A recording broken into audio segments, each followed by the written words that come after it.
Hi viewers. இன்னைக்கு ஜூலை 8 சிறகடிக்க ஆசை serial என்னாச்சுன்னு சொல்லி பார்க்கலாம்க்கு முன்னாடி சேனல் சப்ஸ்கிரைப் பண்ணாதவங்க மறக்காம சப்ஸ்கிரைப் பண்ணுங்க. இன்னைக்கு என்ன அப்படின்னு சொல்லி பார்த்தீங்கன்னா, இங்கே வந்து ஃபர்ஸ்ட் போய் மனோஜ் வந்து அவரோட கிஃப்ட்டை கொடுக்குறாரு. அந்த நவரத்ன மாலை அதை வந்து கொடுக்குறாரு. அதுக்கப்புறமா வந்து அவங்க ரோஹிணி வந்து பாட்டி என்னோட கிஃப்ட் என்னன்னு தெரியுமில்லன்னொடனே அதான் என்ன பளபளன்னு ஆக்கியிருக்கே அப்படின்னு சொல்லி பாட்டி சொல்கிறாங்க. அப்புறமா ரவி வந்து என்னோட கிஃப்ட் அந்த கேக்கு தான், நீங்கள் சாப்பிட்ற மாதிரி சுகர் இல்லாமல் நான் வந்து இது பண்ணியிருக்கேன். என்னோட ரெஸ்டாரண்ட்லேயே நான் வந்து நாச்சியார் கேக்குன்னு சொல்லிட்டு இந்த கேக்கை வந்து அறிமுகப்படுத்த போகிறேன் அப்படின்னு சொல்லி சொன்னோடனே விஜயா கேட்குறாங்க, ஏண்டா அம்மா அப்பா பேர்லாம் இல்லையாடா அப்படின்னோடனே, நீ இந்த மாதிரி முந்திரி கொட்டை மாதிரி எப்பவும் வருவல, அதனால முந்திரியில் எதனாச்சும் செஞ்சு உன் பேரை வைப்பான் அப்படின்னு சொல்லிட்டு அண்ணாமலை கிண்டல் பண்ணுறாரு. அதுக்கப்புறமா அவங்க ஸ்ருதி வந்து மொபைல் கொடுக்குறாங்க. ஸ்ருதியோட அம்மாவும் கிஃப்ட் கொடுக்குறாங்க.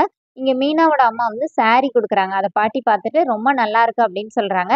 அப்புறம் விஜயா போய் கொடுக்கும்போது பார்வதியும் கூட்டிகிட்டு போகிறாங்க. இப்போ பார்வதி என்ன சொல்கிறாங்கன்னா, இந்த மாதிரி ஒரு மருமக மாமியாருக்கு இவ்வளோ பெரிய டிவி எங்கேயாவது கொடுப்பாங்களா அப்படின்னோடனே பாட்டி சொல்றாங்க, "பரவாயில்லையே! அவ சொல்லிக் குடுத்த மாரியே நீயும் பேசுறியேன்னோனே." "என்னத்த இப்படி சொல்றீங்க? நானா சொல்லிக் குடுக்கல. அவளா தான் சொல்றா. நீ போடி எதனாச்சும் பேசிட்டு" அப்படின்னு சொல்லி அனுப்பிவிட்டோனே, இப்ப மனோஜ் ஓடி வந்து, "இப்ப யாருக்கு உங்களோட கிஃப்ட்?" அப்படின்னு கேட்டோனே, பாட்டி என்ன சொல்றாங்கன்னா, "கொஞ்சம் இருடா, முத்து வந்துரட்டும்னோனே." "அவன்லாம் வர மாரி இல்ல. அவன் காலையில பாருங்க தள்ளாடிட்டு தான் வருவான்" அப்படின்னு சொல்லும்போது, "அட தொழிலதிபரே! நீ நெனச்சது எதுவும் நடக்காது" அப்படின்னு சொல்லிட்டு முத்து உள்ள என்ட்ரி ஆகுறாரு. முத்துவ பார்த்தோனே பாட்டி கோவப்படுறாங்க. "எங்கடா போன இவ்வளோ நேரம்? நீ என்ன இது பண்ணிட்டு வந்தோன்னே?" இப்ப இவங்க மனோஜ் வந்து கேட்குறாரு, "பாட்டிக்கு நீ என்ன கிஃப்ட் வாங்கிட்டு வந்தோன்னே?" "நான் எதுவுமே வாங்கிட்டே வரலேன்னோனே." "அதான் சொன்னேன்ல பாட்டி, அவனா எதுவும் வாங்கிட்டு வர மாட்டான்னு."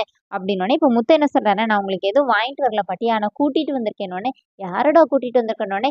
"ஹலோ பாட்டிஸ் எல்லாரும் உள்ள வாங்க." அப்படின்னோனே 2 பாட்டி வராங்க. அவங்க பார்த்தோனே நான் பாட்டி ஓடி போய் கட்டி பிடிச்சு அப்படியே அவங்களோட பழைய ஞாபகங்கள்லாம் சொல்றாங்க. அப்புறமா "இது யாரு?" அப்படின்னு சொல்லிட்டு மீனா கேட்டோனே, "இவங்க நான் 8த் வரைக்கும் தான் ஸ்கூல் போனேன். இவங்கலாம் என்னோட ஃப்ரெண்ட்ஸ்." அப்படின்னோனே ஸ்ருதி வந்து, "அப்போ உங்களோட ஓல்டு பட்டீஸா?" அப்படின்னு சொல்லிட்டு அவங்க பாட்டி வந்து வீட்ல எல்லாரையுமே அறிமுகப்படுத்தி வைக்கிறாங்க. ஜாலியா பேசிட்டு இருக்காங்க. இப்ப எல்லாத்தையும் இது பார்த்தோனே மனோஜ் வந்து ரோகிணி கிட்ட வந்து கேட்குறாரு, "அப்ப இவனுக்கு தானே பாட்டி பிரைஸ் குடுப்பாங்க" அப்படின்னு. அப்ப ரோகிணி என்ன சொல்றாங்கன்னா, "இப்ப நம்ம எல்லாரும் 2, 2 பேரும் குடுத்தோம்ல. மீனா எதுவுமே குடுக்கலல்ல" அப்படின்னு சொல்லிட்டு இருக்கும்போது, மீனா வந்து முத்துக்கிட்ட கோவப்படுறாங்க. "என்கிட்ட சொல்லியிருக்கலாம்ல. நான் காலையிலேருந்து எத்தன வாட்டி ஃபோன் பண்ணேன்னோனே, நான் உன்கிட்ட சொன்னேன்னா, நீ பாட்டிட்ட ஒளறிட்டேன்னா என்ன பண்றதுன்னோனே." மீனா அப்படியே வாய பழக்குறாங்க. முத்து கேக்க குடுத்துர்றாரு. அப்போனே மீனா சொல்றாங்க, "நானும் பாட்டிக்கு ஒரு கிஃப்ட் ரெடி பண்ணி வச்சிருக்கேங்கன்னு" சொல்லிட்டு அந்த வீடியோ எடுத்தாங்களா, அத சொல்றாங்க. இப்போ முத்து அத டிவில கனெக்ட் பண்ணி போட்டு விடுறாரு. எல்லாருமே ரொம்ப ஹாப்பி ஆகுறாங்க. அதோட என்னோட எபிசோட் எண்ட் பண்ணிட்டாங்க. நாளைக்கு என்ன அப்டின்னா, நாளைக்கு தான் முத்து வந்து அண்ணாமலை கிட்ட சொல்றாரு. இந்த மாரி இந்த நகைய கொண்டு போய் குடுத்துட்டு ஒரு நகை வாங்க போனோம்ப்பா. போன இடத்துல என்னாச்சு தெரியுமா? அவங்க வந்து போலீஸ கூப்பிட சொல்ட்டாங்க. ஏன்னா இதெல்லாம் கவரிங் நகையாமான்னோனே, அண்ணாமலை அத எடுத்து பார்க்குறாரு. விஜயா திருதிருன்னு முழிச்சிட்டு இருக்காங்க. மனோஜ் அப்படியே பயந்து போய் நிக்கிறாரு. அதோட என்னோட எபிசோட் எண்ட் பண்ணியிருக்காங்க. Thank you.